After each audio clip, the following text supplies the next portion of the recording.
We're recording.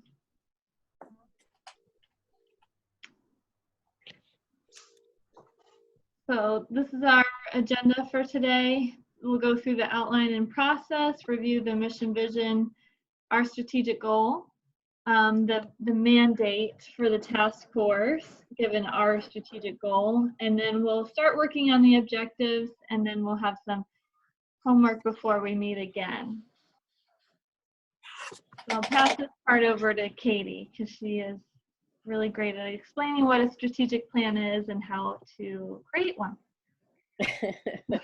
Well, hopefully you all had a chance to review these slides that were sent to you by Jessica. These first couple of slides are just to put everybody on all the task forces. We'll get the same set of slides in the beginning to make sure that we all understand what a strategic plan is and what it isn't and why we do it. And really it's going to be a guiding document for your organization that all your decisions filter through. So, you know, it's as a rule, it's 3 to 5 years. I think we'll start with a 3-year plan. And, you know, as we'll go through it, as you know, most of you have been involved in strategic plans, you're going to describe some goals and actions to meet those goals over the plan horizon. So next slide.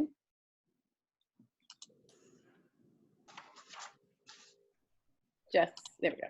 So it's a guiding document, but it is not your business plan. You know, it will have a operational plan attached to it. So we have our goals and, you know, our objectives, the actions we need to do, but then what's the financial impact of that? You know, you can't have a blue sky, like you need a budget of $1 million, but we have a budget of $300,000. So you have to have the financial plan match with your strategic plan, but it isn't the same. So you have a strategic vision, goals, objectives, then you can have all these other, you know, business plan, operating plan, case statement, but those are not your strategic plan. Next one. There's just a tiny delay in my advancing. Okay, it's all right. So, you know, and as I've been saying that, you know, the best thing about a strategic plan is the process of coming up with one. It is a process by which you all have to come together as a board, as an organization, and create a collective vision. You start with, you know, what are your strengths and weaknesses, you know, how to leverage your strengths, how to address your weaknesses, call them opportunities, and to get everybody on the same page and everybody committed over the next 3 years with a clear set of goals that are feasible, and in how we're going to achieve them and how we're going to know that we've achieved them by putting in metrics for success. So the process of what we're doing right now is, in my view, more important than almost the outcome. You know, we really need this to get everybody to come together, really think about it, and reach a consensus across the whole organization, which will then you can use to distribute to everybody that's involved within your organization. It just flows from there. All right, so next slide. Next is this is just a reminder of the vision and mission, just so that we keep that always in the front of our minds, and we may come back to that. You'll see it later on in the process. I have a quick question. Is our mission and vision completed at this point in time? No, you'll see that what we are envisioning as the process, which the Strategic Plan Committee has approved, is we're going to go through these stages, and then we're all going to come back together as a board, and based on what we've learned through this process, see if the mission and vision still reflect okay. what we want it to. Okay. But it's hard okay. to do at the beginning when you haven't gotten into the meat. You got to run through some stuff. So let me ask you all a quick question. Can you hear this pounding in the background? Our neighbors are putting in a pool. No. If it's distracting, I'll mute it, but I can hear it. So let me know. Okay. Hey, Katie? Yeah, hi, Ken. Katie, at this meeting, are we going to go through phases 1, 2, and 3 so that we Yes. see an overview? Yeah. Okay, Yeah, good. we didn't put 'Cause that that'll- in the slide. Right. I just didn't want to send that out in advance because it's easier just to go through. I found it was, to talk through. So that's where we're going right next. Mhm. But the first thing I just wanted to say that this is the influence task force. So your board, you all have come up with these 3 goals, and you guys are charged with working on the influence goal. And so that's why it's highlighted. All right, next one. Is the outline first? The outline as far as, The outline of how the plan is going to be, with the elements of the plan. Did you not put this in this one? I didn't check. I Okay. thought it was just. Here we telling go. us This so I is, can- okay, that's all right. This is, as what Kent was just referring to, phases 1, 2, and 3. We shared this with the strategic plan committee, and they've approved this process. Not to mean that we won't be flexible, but this is what our thinking is right now. What you guys have been doing already is listening and learning. Doing this surveys, the tutors, the students, the board. Jessica is right, and some of the board members are in the midst of reaching out to donors and to strategic partners. You need to understand how they view what your strengths and weaknesses are, and Jessica has shared that in the document that was sent to you guys in advance. Because that'll be very useful information. You don't want to do this in a vacuum. It's very useful information to understand what your whole stakeholder base feels, and what they feel is the most important objectives and goals of your organization. The next step, which is already done, is to organize. We had this, you've created a strategic plan committee, you've approved the process, and your task forces are created, and now we're meeting. So we're on that. Envisioning is, again, the work that you've done. We just shared the 3 goals that the board came up with. Not to say that those can't be wordsmithed, but those are our working goals at this point. You, as an influence task force committee, can recommend changes to that ultimate goal if after the work you've done, you feel that it should be changed. Plan. Then we're going to develop, which we're going to start to get into today and share how you develop by task force. So we are all the influence, how we're going to develop strategic objectives, actions, and some measures of success. So that's where we are right now. And we're going to talk about that in a minute, but I want to show you the whole process so we all understand where we're going. Next. So what's the outcome of these task force meetings? We're going to create a report back to the board of our recommended objectives and the needed actions, and to achieve those objectives that meet our influence goal, and how we're measuring that we've met that goal. So we're going to work through this process, and then you're going to report out to the board, and Jessica and I will help you do the actual board presentation, whatever. But that's the objective, to share with the full board. Everybody comes back and reports. Then to your question, Diane, we're going to revisit and align. We're going to do a board workshop on the mission, vision, and values based on what we've seen from our task force reports. So we're going to see if we've learned what we've learned. Do we still feel that the mission and vision are accurate where we think this organization is going to go in the future?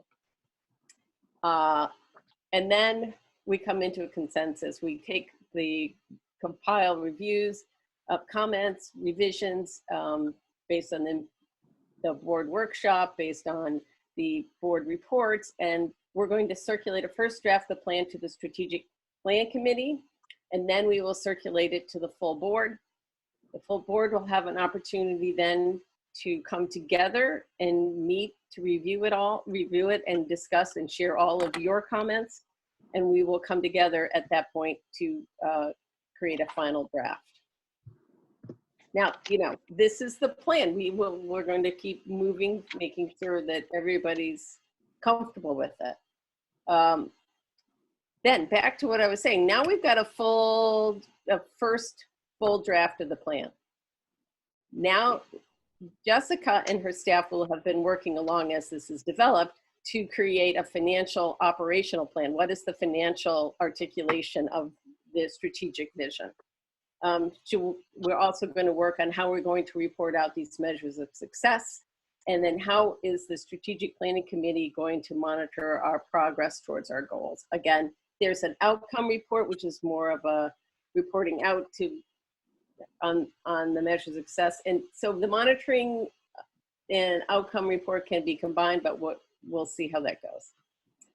Then we have basically, now we're at the point where we've got our final draft. Hopefully we've got the supporting documents that go along with it, and we will come back to you for final board approval.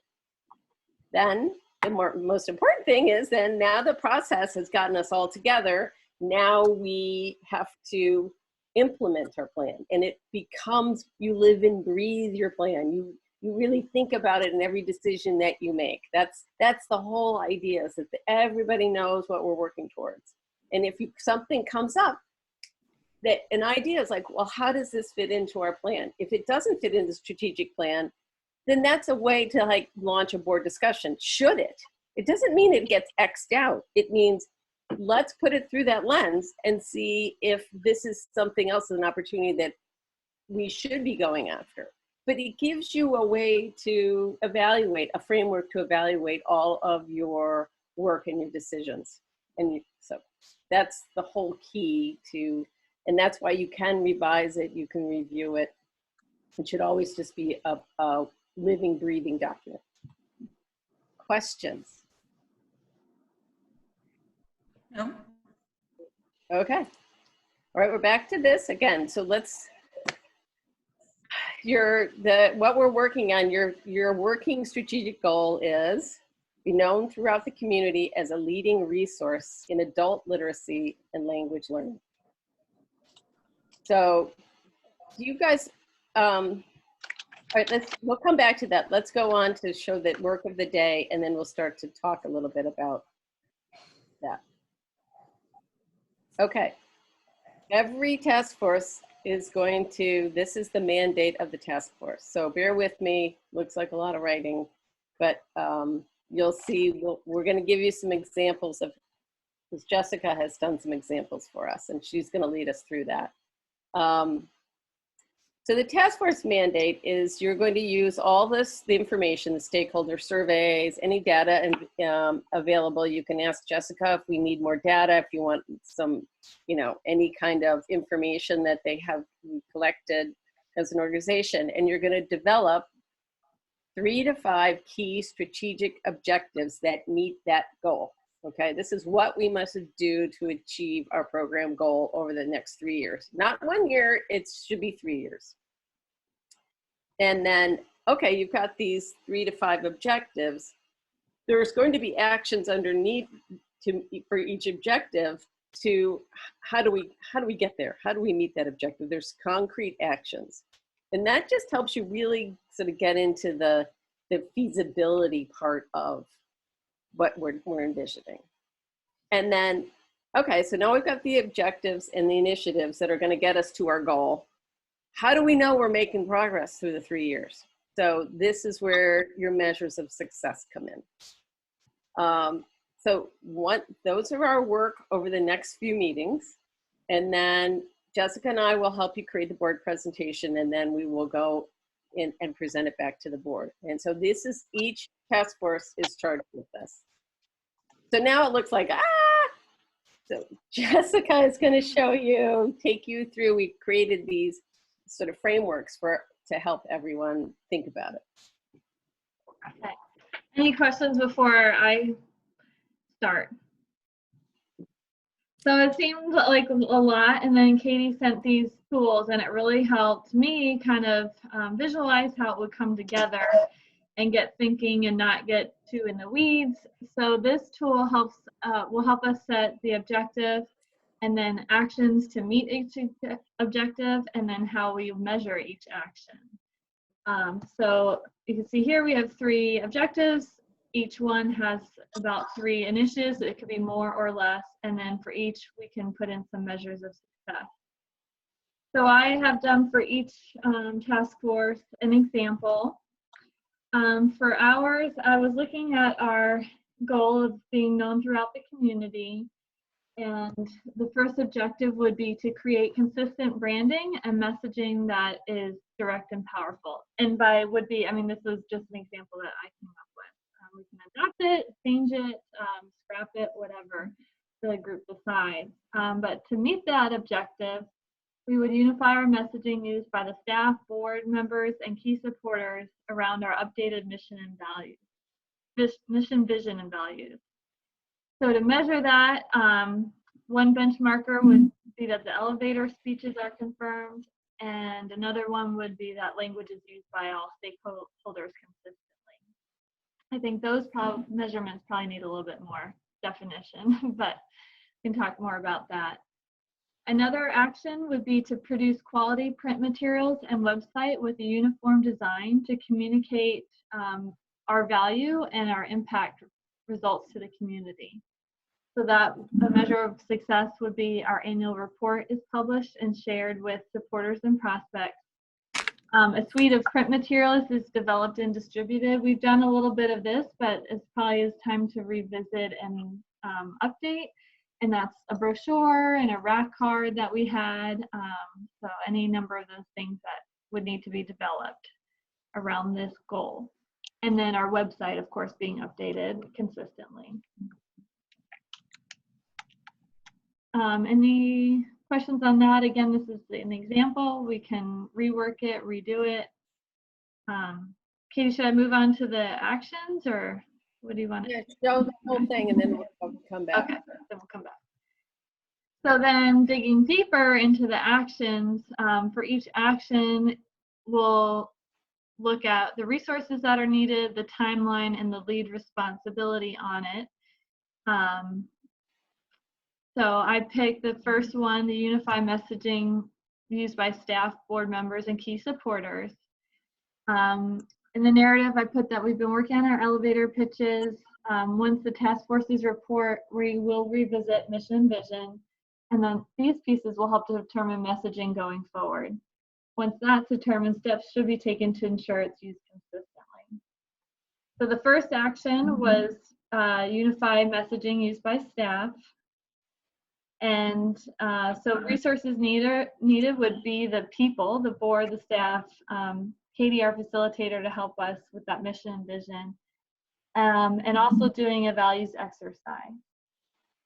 And then timeline, mission, and vision by strategic plan completion, and then messaging by, say, if we had a November event or our annual report publication. And then the lead responsibility would be myself, along with you, the board. Then the next action was produce quality print materials. That would be staff, a graphic designer. Some other resources would be our website, brochure, annual report. Timeline would be really November each year because it's going to be updated annually, the annual report at least. And the lead responsibility would be myself. Of course, other people involved, but the lead would be. And, okay, go back. So that was the example that I came up with in my thinking of it. And these tools are really helpful. I think will help all of us through this process. So, so let's go back to our goal, or you can go back to the one your wherever we can see our goal. The next one back.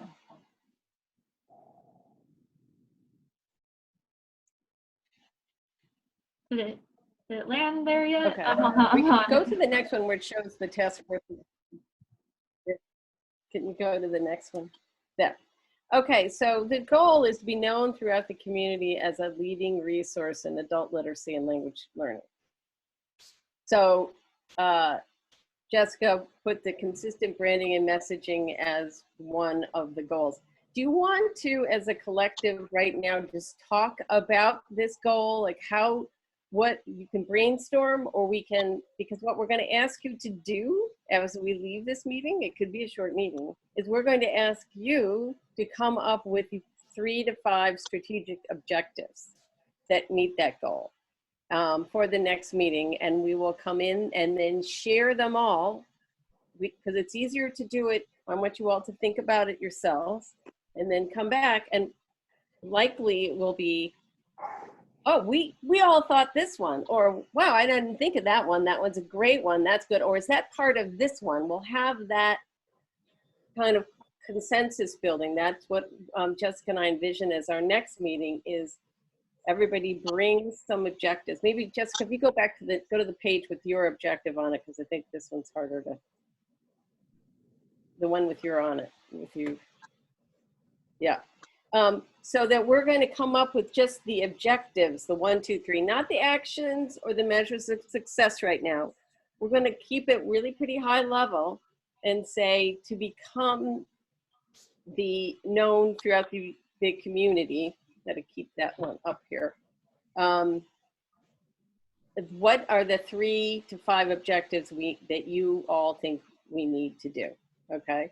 And it's a very, Jessica's got a great one. Consistent branding and messaging that is direct and powerful. The actions are the more concrete things. The measures of success are concrete. The objectives are the broad things that will achieve your influence goal. So do we want to talk about any of that, or do you want to go into you all thinking yourselves about objectives? Do you want to talk about the strategic influence goal that we had, that you all came up with in your, where'd you go? That the board, you as a board decided?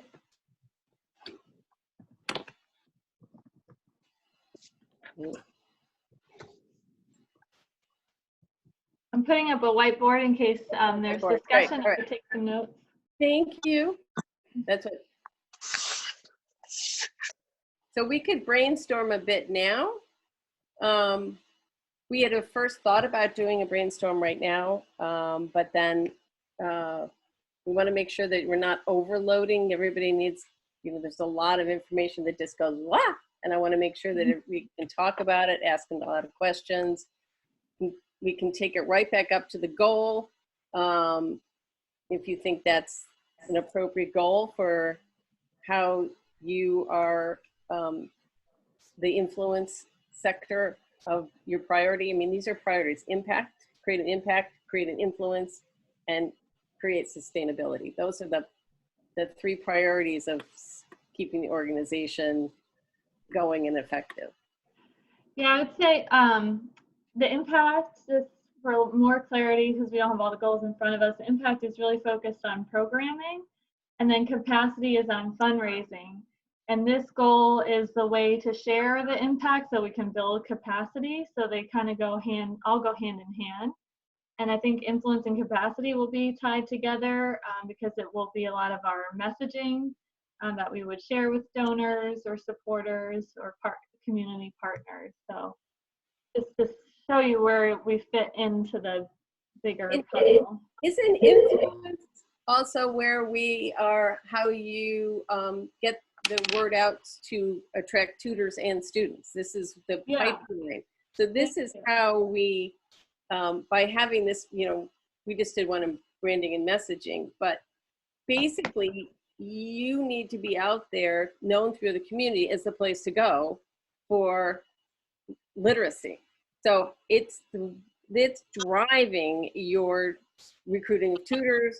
It's driving your students to feeling them that there's a pipeline or a access points for your students to get connected to tutors. All of that would be part, as I see it, I'll make sure, then versus the program, where then that becomes, once the tutors are recruited, then that would go into the impact goal where they're being trained to become effective tutors. That would, I'm trying to see the parsing of the differences. So this is be known so that we can attract good tutors and the students know this is the place to come, that there's help for them.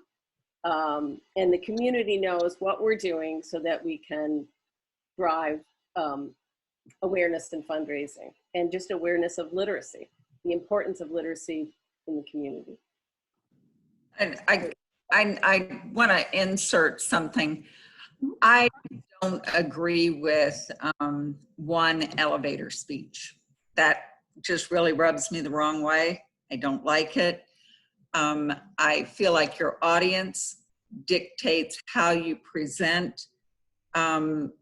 If you're trying to get tutors, if you're trying to get a company to buy into helping send the message to people that may be in their organization that could use our services, there are different, I just hate this idea of mimicking like a parrot some elevator speech. I feel it has to come from each board member's heart, each staff member's heart, so long as it has the cohesiveness of our mission. I cannot just parrot out some speech that does not come from my heart. I can't do that. And I think that a one-on-one is not where we're going to get our biggest impact. We're going to get our biggest impact by getting a marketing plan that incorporates a newspaper to offer us a series of half-page ads that tells Maria's story and it tells Carlos's story, and it thanks our donors for their support. You know, that's bigger into marketing, but I feel like the marketing and getting our name out there is going to do more than my elevator speech to a one-on-one or to two people. What we have in print needs to be consistent. I totally agree with that. We have to have a cohesive message out there of what we're saying and who we want to reach and how we want to reach them and how we're going to help them. But I'm not going to do an elevator speech that's going to be the same as Kent's or Catherine's or Joe's or Paul's or anybody else's. If it doesn't come from my heart, I'm not going to be able to do it, and nobody's going to believe me. That's just me. It's totally right. I mean, I think that what Jessica meant by elevator speeches is that the board should feel comfortable enough to articulate the mission, the vision, and the programming, the services offered by the organization. Coming from the heart is exactly right. That's, if you know, and so not everybody, not everybody on a board feels as comfortable as that. Some people are, it depends on your, I wish everybody felt the way we did, so just trying to have some suggested language, maybe, I think it's a great idea. Maybe we do it in, have different ways of who you're talking to based, but some people might need some help, but I think you're totally right. It has to come from the heart. It has to come of, why are you on the board of this organization? Why do you care? That's what's going to come through. I agree. Yeah, I agree. I think the elevator speech exercises were a way to kind of develop some consistency, but of course it has to come from your heart. And I think your idea of the ads is great, but I would also say that one-to-one is just as valuable. It's not more or less valuable, because speaking from the heart is to one person that could become a tutor, donor, supporter, could often be more effective than an article that somebody may or may not read and really not have that personal connection to. So I wouldn't devalue your one-to-one meetings with friends and clients or whoever it may be. But I think, yeah, what you said definitely makes sense. I jotted a few of those things down while you were chatting. Yeah. I have some thoughts that I could share. That'd be great. If we go back to the goal, be known throughout the community as a leading resource in adult literacy and language learning. I kind of broke that down. The first part being known throughout the community. To me, that suggests, from a business background, what I call mass marketing, and not necessarily targeted marketing. And a lot of research shows that targeted marketing is more effective than mass marketing. The advantage of mass marketing is that, you know, we need tutors, we need students, and we need donors. I tend to think of audiences. Who are we trying to speak to? Who are the audiences? We need to reach tutors, prospective tutors. We need to reach prospective students, and we need to reach prospective donors. Those, in my mind, are our three primary targeted audiences. If we happen to me, I'm thinking of some of my friends and some of my neighbors who will never be students, who will never be tutors, and will never be donors for various reasons. Now, the advantage of mass marketing is that some of my neighbors and friends may know of somebody who could be a student or a tutor or a donor, even though they themselves might not be students, tutors, or donors. But I don't want to spend a lot of energy doing mass marketing because it's less effective generally than targeting prospective students, prospective tutors, and prospective donors. I think that's where the energy should go. I mean, if there are articles in TC Palm and the Press Journal, I think that's great. That's what I would call mass marketing. And I think we need to do that. I'm not saying we should discontinue that, but I just think targeted marketing to those audiences that we're really trying to reach are most important. So going back to the goal, the second part of that is to be a leading resource. And I think that to me really speaks to the resources to students primarily. We want to be a leading resource to students, so we need to try to find ways to market ourselves to prospective students so that we can be a resource to them, and also a resource to prospective tutors, so that they know that we're out there, and if they want to volunteer, that they know about us.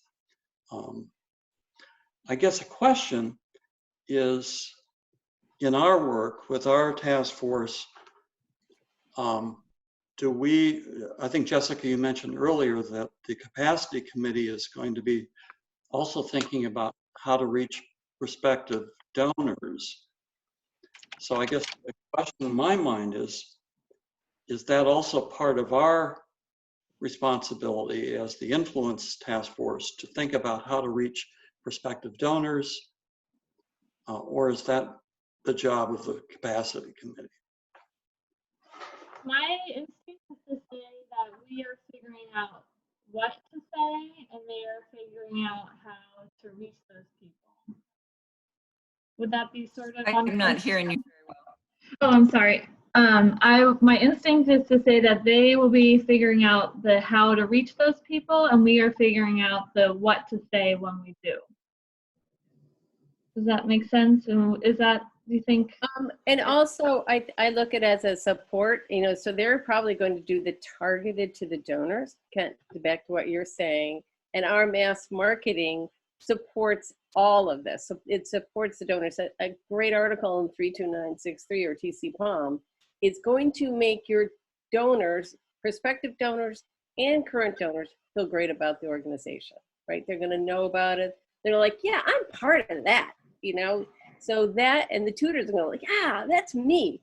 So you want to have that. It's a support, so that's that influence, and it everything is connected. You're one big organization.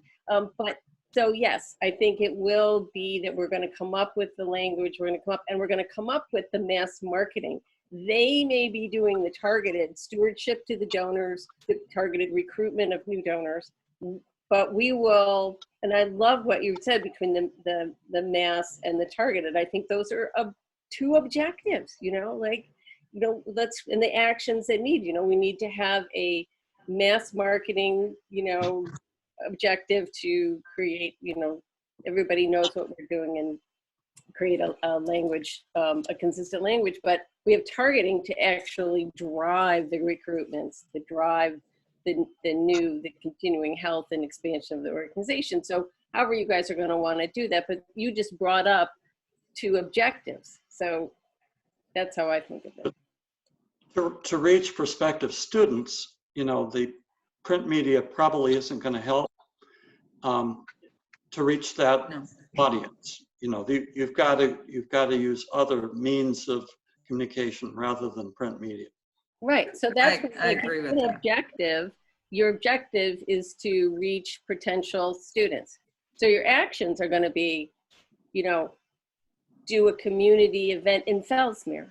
Your actions are going to be go to strategic partners, go to UP, and how do we leverage a partnership with UP? So you're going to figure out the channels you need that are going to reach that, but your objective might be, we're going to, increase, our recruitment of students, or make sure the students know the access. And you might also, one of the things might be, make it easier access, make sure that the access points where students come in are as barrier-free as possible. I don't know, but that's, you reach out to, law enforcement, do a thing with them to help, anything. There's strategic partners and you figure out your channels, but that's what I'm trying to show as you talk. You're doing objectives, and then all of a sudden you're doing the action, so that's exactly what we're going to come up with after all of this is done. You're going to come up with these nice sort of thoughts that are in a more easily shared way, basically. Yeah, and Katie, I would say, I agree with what Kent was saying. Go ahead. oh, sorry, Diana, I have a delay on mine. I was just going to connect Katie's talking about the community partners, and I could see that as being part of being a leading resource, so that partner organizations like STEP think of us when they have a client come through that needs their GED or needs some help with language before they can participate, so that we can take a more active role in partnering with these organizations. So, Katie, and I agree. There's two things I think that I wanted to bring up. I agree with Kent. In banking, there might be a bank that sponsors a golf tournament, but that's not going to drive somebody to open a checking account. It's name brand advertising. That's the mass advertising, but it's not going to drive down a product sale. And I think our product sales are our tutors and our students and our donors. So then that's where, as Kent was saying, the targeted marketing comes in to try to drill down in those different areas with our partners. And Jessica has done, I feel like, a very good job with inroads with different organizations. And she has, I believe, increased our visibility with several targeted places. And I'm not as intimate as Jessica is with every place she's been, but I feel like she's done a good job with getting us recognition, and I'm sure she will continue to do that. But I think that has been valuable, that she is very visible in our community and respected. So there's an action, as far as getting Jessica out as much as possible in the community. That's of an objective of, of recruiting, students and tutors, is Jessica out there. So I'm just trying to keep saying, oh, that's how we could capture that in our framework. That's why I keep saying it. I think so. I get bogged down sometimes with objectives and actions, and you pull me back and right category. Well, I'm just trying to show how what you're saying is exactly what we need to do. So, and where it might fit in. I'm just helping sort of understand how this framework can be used for capture your thoughts, because that's what you're here for. Diana, I don't know if you remember when I first started and we had Carrie and Lenora come in. Uh-huh. We were starting this process, but I still was like, okay, what's the difference between a goal and an objective? And I got really tripped up over that. So these templates are really helpful. So I'll be sure to send those out. So as you're thinking, it helped me think, okay, wait, no, that doesn't fit in the action. That's really a goal, or vice versa, to figure that out. So I'll send those out, and I'll make sure that the goal is included on the top of it for everybody. But yeah, it is kind of taking that, like, sometimes we're in the weeds, sometimes we have to climb up and look down, and that's the objective, and then the actions and initiatives, that's in the weeds a little bit more. I'd like to throw out one thought about the goal, for whatever it's worth. Be known throughout the community as a leading resource in adult literacy and English language learning. Are we teaching Spanish? Are we teaching Portuguese? Well, we did once. We did one, that's true. But, you know, is that our goal, to teach Italian or No, Portuguese? that's not our goal. Yeah. No. But how do you capture like the GED and citizenship? You know, how do you capture that work too? And then Well, that really goes back to the mission statement. but if we're a leading resource in adult literacy, so I loved what you were doing, Kent, is sort of parsing this goal, like known throughout the community, leading resource. Now we're doing adult literacy and English language learning. It's great. So you were talking, and maybe that's the way to think about how we think about our objectives, right? You know, so you did it throughout the community and the leading resource. So I'm sort of saying in the adult literacy, is that GED and citizenship? Do people, and you know, is it life skills, or is it educational necessary skill? It's not life skills. To me, literacy is a very broad word. It incorporates GED, citizenship, getting a degree, Reading a menu. reading a menu, computer literacy, health literacy, financial literacy. Literacy encompasses all of those things, to me. Okay. So that's good. And then the English language learning specifically addresses the people, you know, so one is adults who are English is their primary language. And then the second part is for people who English is a second language. Yeah, the traditional definition of literacy is reading. Right. But so that's where I was trying to get, like, you're doing computer and GED and citizenship. These people can read, but they need to have citizenship. You know, yeah, if you Google the word literacy now and you pull up Wikipedia, it incorporates computer literacy, financial literacy, health literacy, all of that stuff. Okay, but it didn't originally. Not originally. Is that a message that we need to put into to be known throughout the community? Is that a way do you think people know that the literacy services does help in the GED and citizenship and computer literacy? Is that something that we need to help people understand what the new definition of literacy is? Yeah, I think so. I would make the mission statement shorter than it is now, and we'll get to that. So I don't think we need to make it bigger than it already is, or longer. But I think one of the things that's come out so far in some of our brainstorming is that not everybody knows that 80% of our students are ESL students. And they assume it's literacy, which is the old definition of reading. And so I think we need to make it clear, number one, that second language learning is in English is really the focus of what we do, but we also do GED and citizenship and, you know, other things too. Okay, so that's. Again, those targeted partners where we emphasize the GED and citizenship. And where does somebody go? And I don't know the answer to this. Where does somebody go and they come in this country and they decide they want to be a citizen? Where's first place they go? Do we need to leave information at the courthouse? I mean, I don't know where that person goes when they decide, okay, I want to be a citizen now. What do I do? Diana, just to add to what you're saying, you know, I think from my own experience and what I've seen that most of the people and the students that are coming across the services that we provide are hesitant to go to a government entity due to the fear of government because they're not from the country. And that's just being frank.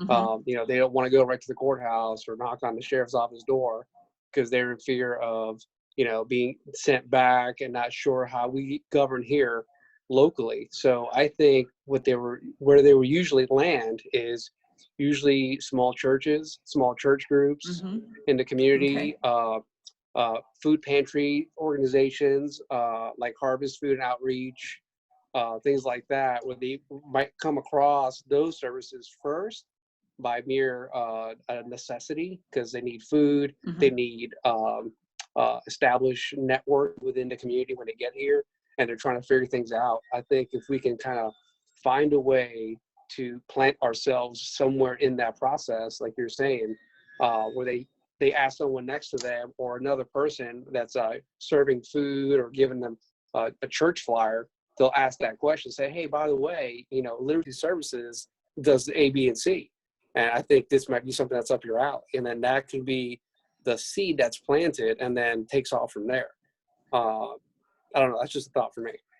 No, that's excellent. And those are exactly, if we're trying to, what would be in actions, increase our, you know, communications, our partnerships with church groups and food pantries and health services, you know, where, you know, how do you do that? Do you do it by flyers? And then metric sets, you know, we distribute these flyers and, you know, we can track where we ask people when they come into Literacy Services, how did you hear about us? So then we could know that they came in through their church pastor who, you know, so that's exactly how it goes. A goal, you know, an objective to increase, you know, targeted of English language learners. And then you go to the first, these partner organizations, and then we can track them by finding out where they came from and our success of that effort. It's perfect.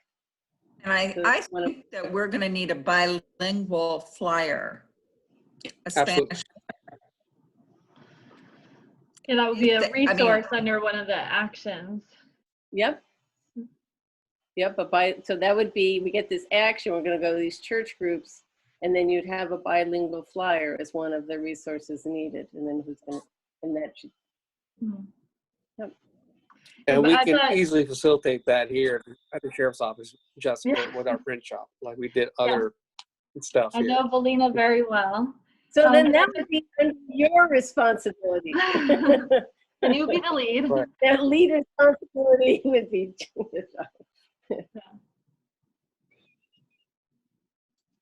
So you're already filling this stuff in. By the time, you know, you sit down to do it, you've got these thoughts coming. So this is excellent.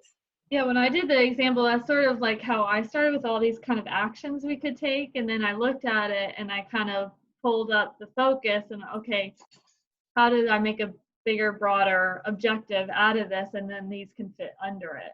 So sometimes you can work backwards that way.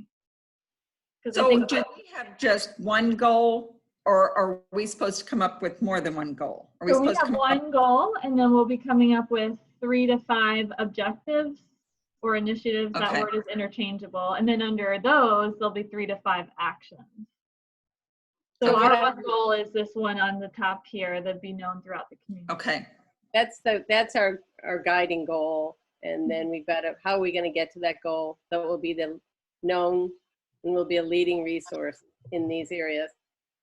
So what we're going to do is give you those frameworks They're on Word, not in a presentation, that we'll send to you, and then you can sit there and fill it out yourself, just, you know, and as much as you want. But you can, there'll be 1, 2, 3, and then you can put your actions in, and then you can put your, you know, any measures of success. You can leave things blank. You don't have to, I mean, this is not an exam, but this is a way for you to capture all your thoughts and put it, keep going as much as you want, you know, because then we'll all bring it back and we'll all talk about it. It's things to share together.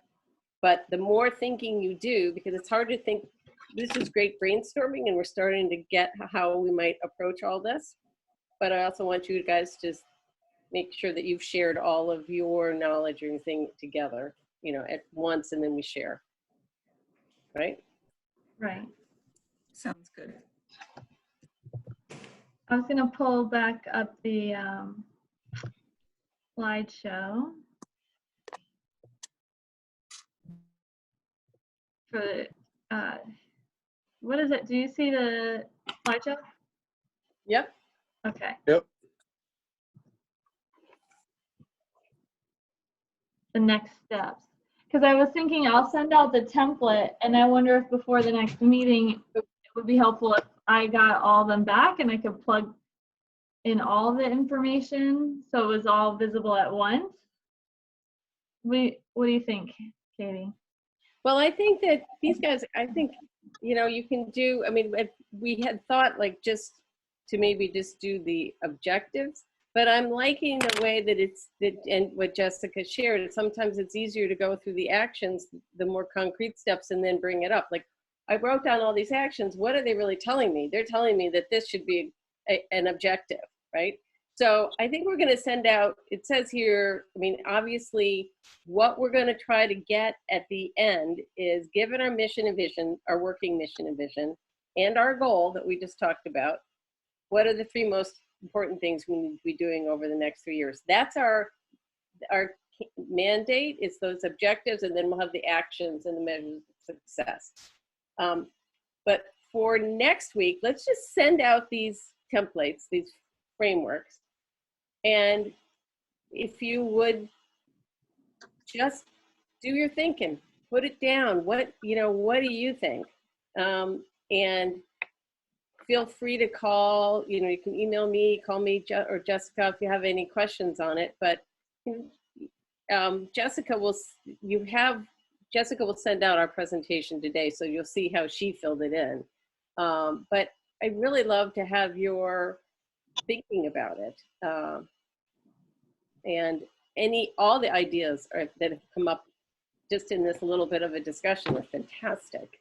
So, you know, right down to a bilingual flyer. I mean, we really got it, you know, that's the concrete things that we want to have captured, but then it has to be brought up through to the goal. So does it make sense? I hope it's not overwhelming. Mm-hmm. We'll see Not at how all. homework goes. There's no grade, like she said. No kids, this is not pressure. And you don't have to fill in every blank. And you can feel free to use additional sheets if you want, as they say. So do we want to set the next meeting date before we sign off, or do we want to wait for Paul? So I've recorded this meeting so I can send it out to everybody as well, but I'll make sure that Paul has it, as well as our template and the slides from today. But do we want to look at a time for our next meeting? I would just Sure, suggest, we can do it. we've got a board meeting on Monday. Do you think we could have our next meeting as a task force later in the week, next week? What do you think, Jessica?